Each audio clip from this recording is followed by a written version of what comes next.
हमारी लड़ाई जिससे है वो बहुत ही ताकतवर लोग हैं। पूंजीवाद, ब्राह्मणवाद और सामंतवाद के संयुक्त गठजोड़ की जो फाशीवादी ताकतें हैं, उनके साथ में हमारी लड़ाई। मैं अपने यादव समाज के लोगों से कहना चाहता हूं कि यादव समाज के लोगों, जिस दिन तुम वंचितों को, कमजोरों को, दलितों को, अति पिछड़ों को अपने कंधे पर बिठाना सीख लोगे, उस दिन ये लोग आपको अपने सर पर बिठाना सीख लेंगे। आपको दलितों को, पिछड़ों को, अति पिछड़ों को, गैर यादवों को अपने कंधे पर बिठाना होगा। कंधे पर बिठाने का मतलब यह नहीं कि उनको कंधे पर लेकर ढोना है, उनको सम्मान देना होगा, बराबरी पर बिठाना होगा। उनके साथ जब अन्याय होता है तो आपको आगे आकर के खड़ा होना होगा। जिस दिन आप ये करना शुरू कर देंगे, उस दिन से ये वंचित समाज आपको फिर से अपने सर पर बिठा लेगा। हमारी लड़ाई जिससे है वो बहुत ही ताकतवर लोग हैं। पूंजीवाद, ब्राह्मणवाद और सामंतवाद के संयुक्त गठजोड़ की जो फाशीवादी ताकतें हैं, उनके साथ में हमारी लड़ाई है और हमें उनसे लड़ना है। आप देखिएगा, जब देवरिया की घटना होती है, किसी पिछड़े का नाम आ जाता है, किसी यादव का नाम आ जाता है, या कहीं किसी गैर यादव पिछड़े का नाम प्रदेश में आ जाता है, दलित का नाम आ जाता है, तो बाबा के बुलडोजर की टंकी फुल हो जाती है। और वहीं पर जब कानपुर देहात में 3 विश्वकर्मा भाइयों को, अति पिछड़ों को मार दिया जाता है, तो उस ब्राह्मण समाज के घर पे बुलडोजर चलाने के लिए तेल निकल जाता है। उसके बुलडोजर में तेल नहीं रहता। मौर्य बहन की हत्या होती है तो बुलडोजर नहीं मिलता। अमेठी में हमारे पिछड़े समाज के राम अवतार गुप्ता जी को पीट पीट कर मार डाला जाता है। क्यों? कि सिर्फ इसलिए कि शौच का लोटा टच हो गया था, छू गया था, तो पांडे ब्रदर्स ने उनकी पीट पीट के हत्या कर दी। उनकी भी लड़ाई लड़नी आपकी जिम्मेदारी है। अगर आप ये सोचते हैं कि हम जो है, हमें यादवों को नॉन यादव बड़े भाई की तरह ट्रीट करें और हमारी लीडरशिप को स्वीकार करके हमारे साथ खड़े हों, तो आपको पहले उनको सम्मान देना सीखना होगा, उनके साथ खड़ा होना सीखना पड़ेगा। कई घटनाएं ऐसी भी हैं जो सुनने में आया है कि यादव भी यहाँ ब्राह्मणों से कम नहीं है। मंच से कोई कुछ भी कहे, लेकिन मैं झूठ को झूठ और सच को सच कहता हूं। कई जगह मैंने सुनने में आया है कि यादवों ने भी छुआछूत का खूब भेदभाव चलाया हुआ है। तू चबार है, दूर रह, तू मेहतर है, दूर रह। अरे यादवों, तुम हमें बता दो, तुम क्या हो? तुम भी ब्राह्मणों के रास्ते पे जा रहे हो। तो जो यादव ऐसा करते हैं, हमें उन्हें समझाने की जरूरत है। और अगर समझने से नहीं मानते हैं तो ऐसे समाजद्रोही तत्वों का हुक्का पानी बंद करना होगा। जब तक आप ये नहीं करेंगे, अति पिछड़े, दलित, शोषित, वंचित भाइयों को आप पर भरोसा नहीं होगा। आप कितने भी चिल्लाते रहिए, सामाजिक न्याय का ठेका लेने से नहीं होता है, उसको निभाना पड़ता है। और मैं बहुत ज्यादा समय नहीं लूंगा, पर कुछ वचन आपसे चाहता हूं। आप दे पाएंगे? दे पाएंगे? वचन दे पाएंगे क्या? पहले तो एक सीख लीजिए, जो समाज अनुशासित नहीं होता है वो कोई संघर्ष नहीं कर सकता, कोई परिवर्तन नहीं ला सकता। ये जाजम बिछाई गई है बैठने के लिए, ये जाजम जो है बैठने के लिए बिछाई गई है, और आप जाजम छोड़ करके नंगी सड़क पे घूम रहे हैं। मुझे लगता है आपका मानसिक स्तर बहुत नीचे चला गया है।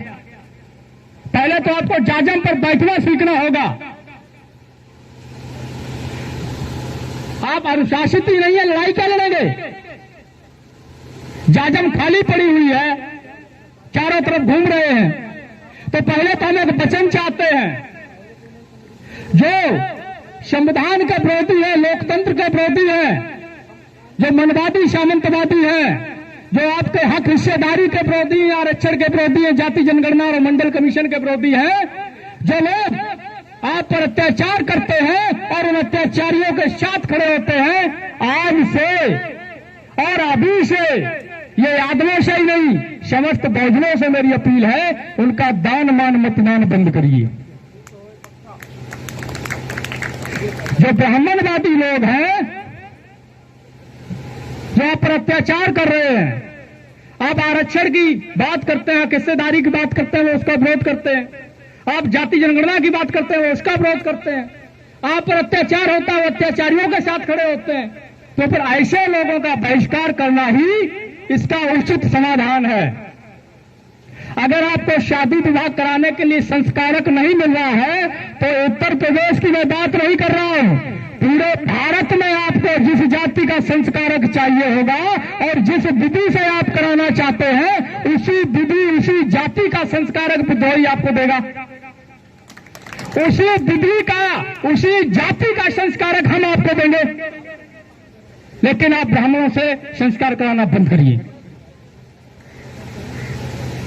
बच्चा आप पैदा कर रहे हो, नामकरण वो कर रहे हैं, तो ये बताओ उसमें योगदान किसका है? सवाल तो बड़ा शर्म वाला है, लेकिन मजबूरी है, कहना पड़ता है। बच्चा आप पैदा कर रहे हो, नामकरण को और कर रहा है, घर आप बना रहे हो, मुहूर्त को और निकाल रहा है, गृह प्रवेश करा रहा है? बाप आपका मरा है, पेट में भरने आ गया। तो ये जरूरत है कि इनका बहिष्कार करें। और साथ ही जो लड़ाई है सामाजिक न्याय की, तो मैं जाति जनगणना पर और मंडल कमीशन पर एक एक लाइन में केवल बोलूंगा, क्योंकि ज्यादा समय है नहीं और भी वक्ता है। देखिए, जाति जनगणना क्या है?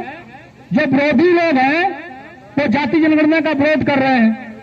देश में भयंकर तरीके से बीमारी फैली हुई है। जब कोई बच्चा बीमार हो जाता है, तो क्या होता है? जब हम डॉक्टर के पास ले जाते हैं तो क्या करता है? 2-4 दिन जब दवा दिया तो बच्चा ठीक नहीं हुआ, इलाज ट्रीटमेंट काम नहीं कर रहा, तो डॉक्टर कहता है ऐसा करो भैया, हम कुछ जो है टेस्ट लिख दे रहे हैं, ब्लड चेकअप लिख दे रहे हैं, एक्सरे लिख दे रहे हैं, बॉडी चेकअप लिख दे रहे हैं, इनको कराइए, उसके बाद ट्रीटमेंट करते हैं। तो वो बच्चा नादान होता है तो क्या करता है? तो कहता नहीं, हम सैंपल नहीं निकलाएंगे, हम ब्लड टेस्ट नहीं कराएंगे। तो पेरेंट्स को, डॉक्टर को क्या करना पड़ता है कि जबरदस्ती बच्चे को दबा करके पकड़ करके उसका सैंपल लेना पड़ता है। तो अभी जो ये नादान बच्चा 15% वाला है, ये वही शैतानी कर रहा है, कह रहा हम चेकअप नहीं कराएंगे, ऐसे ही हमारा इलाज कर दो। और बिना चेकअप के इलाज कैसे होगा? बीमारी का पता नहीं ना लगेगा। तो इसके लिए चेकअप जरूरी है, और चेकअप के लिए आंदोलन जरूरी है, जिसको लेकर के हमारी टीम मंडल यात्रा 13 महीनों से निकाल रही है। 17 फरवरी से स्थायी आंदोलन इसी लखनऊ हम लोग करेंगे, तो शायद जरूर दीजिए, भूलिए नहीं। तो चेकअप कराना होगा, और जब चेकअप हो जाएगा तो पता चल जाएगा कि बीमारी क्या है, कौन बेईमान है, कौन ईमानदार है, किसका कौन हिस्सा खाए बैठा है। अभी उत्तर प्रदेश में कहते हैं कि अहीरों ने नॉन अहीर पिछड़ों का खा लिया, राजस्थान में जाओ तो कहते हैं कि जाटों ने नॉन जाट बैकवर्ड का खा लिया। अजीब नौटंकी इन्होंने फैला रखी है, नहीं जाति जनगणना नहीं कराएंगे। तो इसलिए जाति जनगणना का आंदोलन आपको खड़ा करना होगा, ताकि पूरा जो है इसका जो है स्कैनिंग हो सके, बीमारी का पता चल सके, बेईमान का पता चल सके, लुटेरे का पता चल सके, और उसका समुचित इलाज किया जा सके।